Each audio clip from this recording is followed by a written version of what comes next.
The air smelled of iron and decay, thick with the smoke of burned-out manufactoria and the faint tang of ozone from the unnatural storms that now swept the skies of my city. In the warped streets of Calith Prime, nothing grew right. Not the buildings, not the people, not even the wind. I had been a child here once, before the subtle whispers began, before the banners of chaos clawed into our lives like blackened fingers.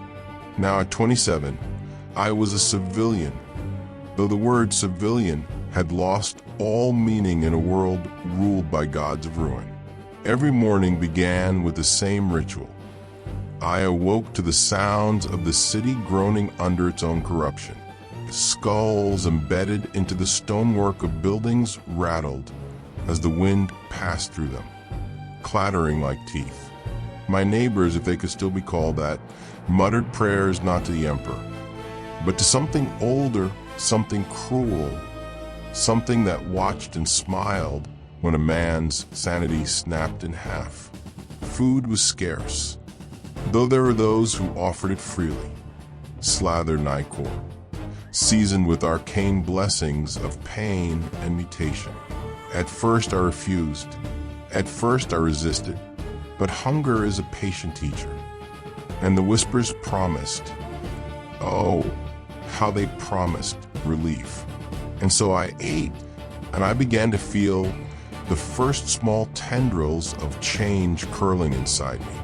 My hair grew wiry and black. My eyes a dull orange that glowed faintly in the dark. And I laughed once in the street when I realized the body I had once called mine no longer felt fully mine at all. The city itself seemed alive. Buildings bent toward the chaos-spawned sky, as if drawn by some magnetic malevolence. Shadows had wait here, and they whispered secrets of sin and pleasure.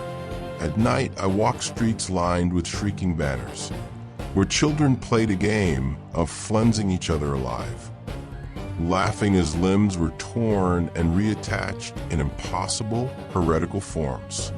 And the gods watched. Always they watched. I tried to find meaning in work once, scraping together a meager living in the underhive, repairing machinery that hummed with dark energy. But machines under chaos are not tools.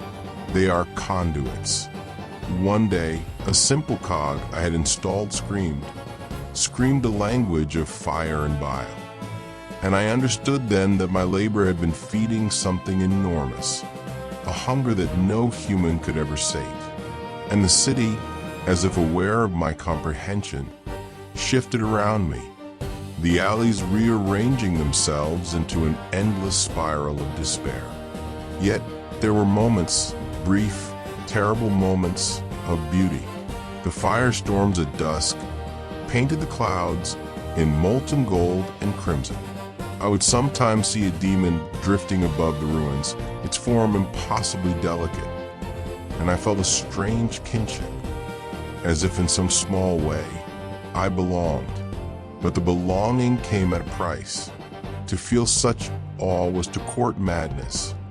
And every night I woke drenched in sweat, clutching my chest as if to keep my heart from being devoured by something I could neither see nor name. People here were not people, not anymore. They were vessels. A mother would feed her child a shard of sentient metal and whisper that it was for its own good. Lovers kissed, and in the act, exchanged fragments of their souls to a God who hungered for devotion more than for bodies. And I too offer my devotion, little at first, an extra hour in prayer, a whispered oath, then more, a small act of cruelty, a betrayal of a friend who had not yet succumbed. And the whispers rejoiced. The more I gave, the more I realized I could not stop giving. And the more I gave, the less human I became. I met the priests of chaos only once, though they knew me better than I knew myself. They smiled as they passed in the street, their eyes full of infinite galaxies of malice. You are already ours, they said, and I nodded, feeling a strange comfort in the statement. Comfort because resistance was futile, but also terrifyingly because I had begun to crave it. The corruption coursed through me like a drug, intoxicating and inevitable. Sometimes I dreamed of the Emperor, of a world clean and structured, where morality was a law and life had purpose beyond consumption and decay. And sometimes in the deepest shadows of my mind, I whispered a plea for salvation. But the gods of chaos are patient. They let me dream. And then they remind me that even dreams can be twisted into nightmares. My screams in the night have become a form of worship, my tears a sacrament. Living under chaos as a civilian is to live in a perpetual twilight of fear and wonder, desire and revulsion. Humanity is optional here. Survival is optional. Obedience is eternal. And in the end, the city, the gods, and I are all the same. Hungry, aware, and impossibly small in the face of something infinite. I do not know if I would call this life, but it is mine. And yet, in the small hours, when streets were quiet save for the scraping of claws and the drip of some unseen fluid, I sometimes paused. I would stand at the edge of the shattered manufactoria, staring into the roiling sky, and wonder if the city itself had become my mirror. The smoke and ash swirled in patterns that mimicked my thoughts, twisting, splitting, and reforming, as though mocking the idea that I was still whole. I tried to remember the sound of my own voice before the whispers had taught me better, before I had learned to talk in riddles and lies that pleased unseen gods. But memory was a fragile thing, and even that was beginning to betray me. At night, when storms came, they carried not only lightning but visions. I saw the countless forms of the gods of chaos. Slaanesh, its beauty so perfect it made my skin crawl. Nurgle, whose touch both repulsed and comforted. Khorne, the rage that made me tremble and burn from within. And Tsench, weaving impossibilities into the very air I breathed. They showed me things that no sane mind could endure. Cities that bled, stars that cried, and humanity folded into shapes that defied geometry. And I felt, somewhere deep inside, a reverent awe. My fear was no longer simple terror. It was adoration wrapped in poison, and I drank deeply. I tried to connect with others, to find some shred of human solidarity. But even that was fleeting. My neighbors had all been twisted in ways that made conversation an exercise in terror. One woman, her eyes replaced with writhing tendrils, spoke of feeding her children fragments of flesh to the god of excess, smiling as if she were sharing the sweetest tea. A man, half his body fused with the demon engine, offered me a handshake, and I recoiled only to find my own fingers already craving the taste of metal. In Caliph Prime, empathy was weakness, and weakness was a feast. Sometimes, I wondered if I was even myself anymore. I looked in broken mirrors, shards embedded with runes, and saw faces that were mine and yet not mine. Faces where the bone and sinew had begun to obey alien geometry, where the eyes reflected not a soul, with a faint glow of something eldritch and ancient. I felt the subtle pull of each god inside me, a tug-of-war that was both agony and ecstasy. I realized with a start that I no longer distinguished between desire and duty. The two had fused into one dark clarity. I was their vessel, and that realization did not bring fear. It brought purpose. Even my dreams had changed. I no longer dreamed of escape, of light, of life before. My sleep was filled with rituals and feasts, battles where I wielded powers I could never explain, and cities falling under my command. And when I woke, the air smelled of ashen blood, as though the night had left a residue of divinity upon the streets. I sometimes touched my own skin and wondered if it was flesh or something else entirely. If the whispers I had once resisted had finally rewritten the map of my body. And so I learned to move with the city, not against it. I walked its streets in a state of quiet worship, a civilian in name only.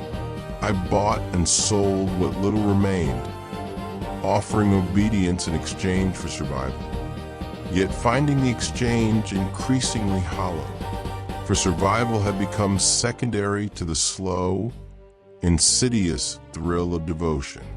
I laughed once spontaneously when I realized a child had handed me a live rat and called it a blessing to the god of pestilence. I felt no shame, only an ineffable, dreadful satisfaction. One evening, I found myself atop the tallest spire, looking down at the city that stretched like a web of veins, glowing with unholy light. The sky cracked above, and a storm of fire and ash rained down. I spread my arms and let the winds tear at my body, and I understood that this terror, this beauty, this exquisite decay was my home. My life was no longer mine, nor was it theirs. It belonged to the gods, to chaos. And in that surrender, I found a terrifying, perfect freedom. The whispers grew louder, and I listened, and I smiled because I understood at last. I was not surviving under chaos. I was becoming it. Days are what I'd come to call days. Time had become meaningless, blended into nights. The city pulsed beneath me, alive and hungry, and I was no longer certain where it ended and I began. I had begun speaking the language of the gods without realizing it. A low, guttural rhythm that drew fire from the air and made the winds carry screams in harmonic resonance. When I laughed, the laughter was both mine and something older, something patient and terrible. People, or what remained of them, looked at me with fear and awe. I felt no need to correct them. Their recognition was irrelevant. I no longer required human approval. I required only acknowledgement from the entities that had claimed me, and they responded. Tendrils of light and shadow wrapped around my limbs when I moved, and the air itself seemed to part in deference. I was beginning to see the fabric of the universe fraying, threads of reality pulled taut by desire and rage, and I reached out to touch them. They yielded to me. Hunger became a constant companion, but it was no longer the hunger for food or water, nor even for power or control. It was a hunger of essence, of presence. I could feel the souls of the living writhing in the streets, and sometimes I caught fragments of them in my hands, tasting their fear and devotion, and it was exquisite. I began shaping them, twisting them into forms that amused the gods. A child once ran laughing through the alleys, and I whispered, and it became a small demon, obedient and radiant with chaotic energy. I watched the mother cry, and the tears themselves fed something inside me I had never known. Even my reflection had changed. Mirrors no longer showed flesh alone, but fire and smoke coiling into familiar patterns. My eyes, my new eyes, glowed with 1,000 impossible colors. and I could see the currents of corruption flowing through the city like rivers of molten gold. When I looked at others, I saw not people, but vessels of potential, raw material to mold and offer. I did not flinch at the violence I wrought. It was not cruelty, not any longer. It was communion. Sometimes the gods themselves would speak. They did not come to me as demons or angels, but as thoughts, as impulses, as truths that made my mind ache with clarity. They told me that what I had feared, loss, death, meaninglessness, was an illusion, that I was no longer human, and that to lament humanity was to spit on the cosmos itself. I felt my old self slipping entirely, like a shadow being burned away, and I did not resist. I did not even mourn. I embraced it with joy that bordered on ecstasy. I began to reshape the city itself. Buildings bent under my gaze.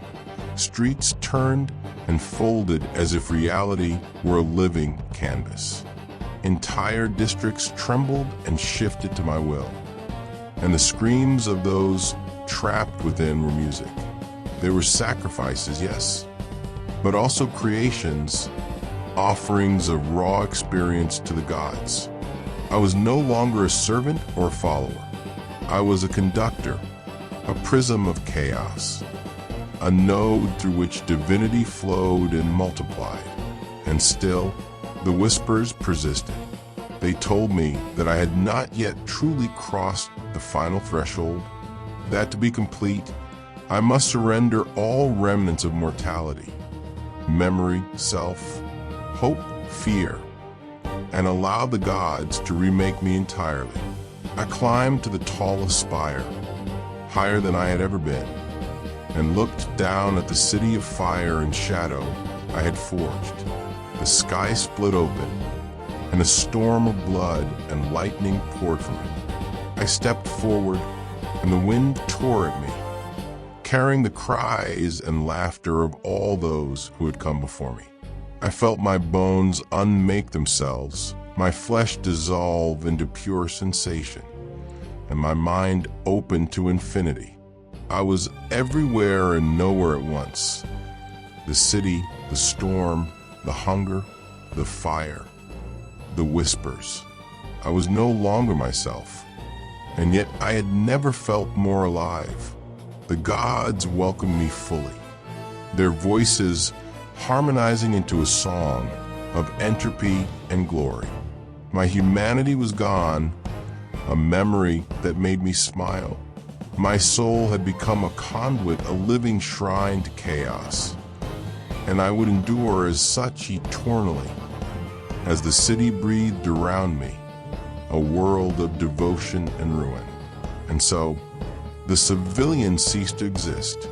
In its place stood something new, an avatar of corruption, a spark of the divine in mortal shape, a prism of madness through which chaos could touch the universe.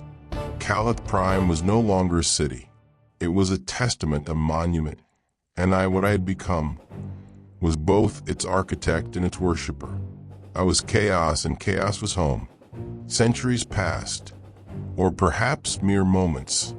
Time was a river turned to black tar, flowing endlessly through the streets and skies of Calith Prime. I no longer counted it, nor did I care. The city had grown around me, not by my hands, but with me as its heart. Buildings had become organic, sinew-strung, and alive, writhing in subtle pulses that matched the rhythm of the gods' desires. Streets rearranged themselves not randomly, but with purpose, some for devotion, some for torment, some simply to amuse the ever-watchful eyes above. The citizens of Calith Prime, if they could still be called that, were echoes of their former selves. Those who survived my initial transformations had either ascended into new forms or withered into worshipful husks. Children born under the shadow of the city were neither human nor demon, but vessels of potential, their very thoughts infused with the chaos of the warp. And I watched over them, both guide and god, feeling every heartbeat, every whispered desire, every flicker of fear, as if the city itself had become a single sentient organism. Visitors sometimes came, explorers, scavengers, and lost imperial servants, drawn by the promise of a ruined world untouched by the Imperium. They never left unchanged. Some became priests of excess, their minds shattered and rebuilt in the image of Slaanesh. Others succumbed to pestilence or rage, leaving behind vessels that danced through the streets like living instruments of worship. Occasionally, fragments of the outside galaxy whispered through the warp into my mind, tempting me to reach out. But I never needed to. Calith Prime had become a node of power, a beacon in the darkness, and I, its eternal conductor. Even the sky reflected my presence. The storm above was no longer natural, but a permanent canopy of swirling colors. Lightning and ash braided together like a crown. Stars had been swallowed by the warp, their light bent and twisted to feed the city's hunger.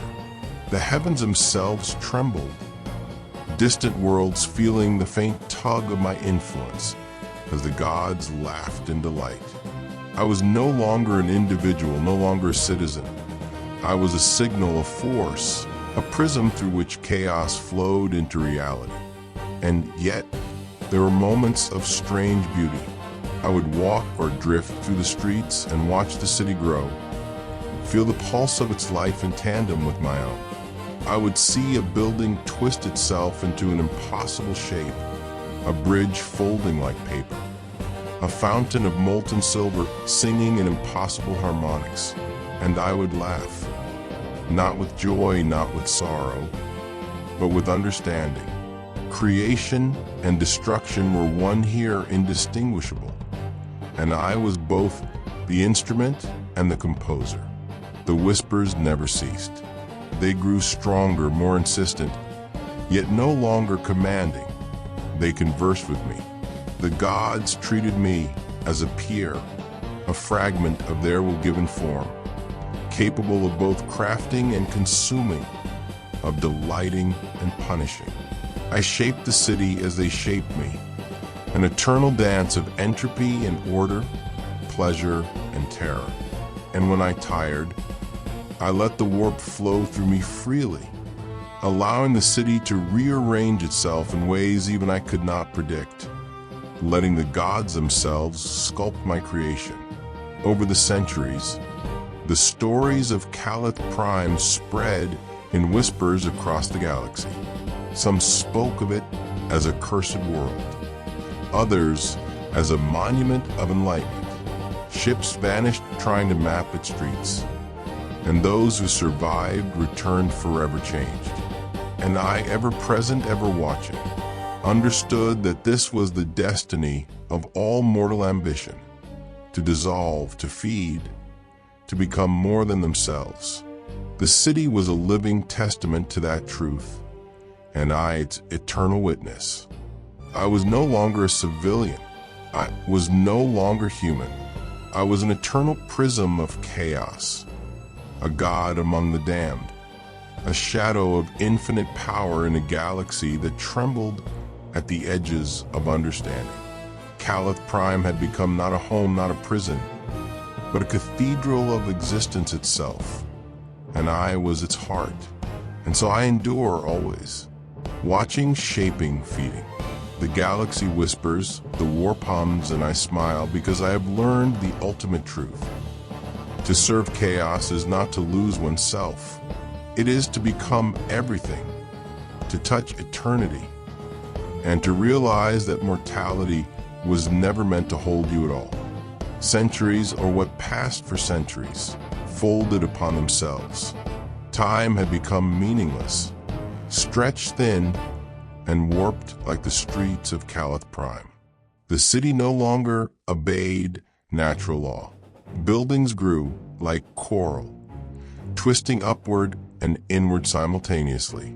Bridges bend impossibly, arches suspended in midair, and spires spiraled into the blood-colored sky. The streets hummed with life, a rhythm of whispers, screams, and laughter that I felt vibrating in my bones. I was everywhere at once, a prism of perception entwined with the city, with the gods, with every pulse of corruption and worship. The citizens, if they could still be called that, had all but vanished. Those who had not succumbed fully to mutation were now vessels, shadows of what they had been, living conduits for the gods' delight. Children born here were creatures of instinct and terror, their laughter ringing like bells forged from iron and flame.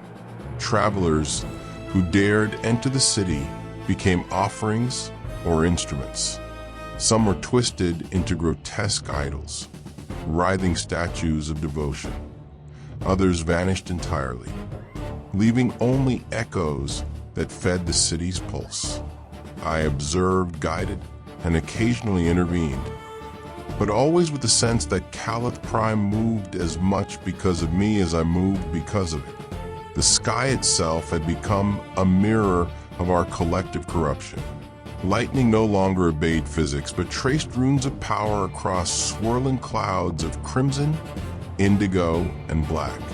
Stars bent and shimmered with impossible colors. Distant worlds quivering as the influence of my presence, now inseparable from the city, brushed against the edges of reality.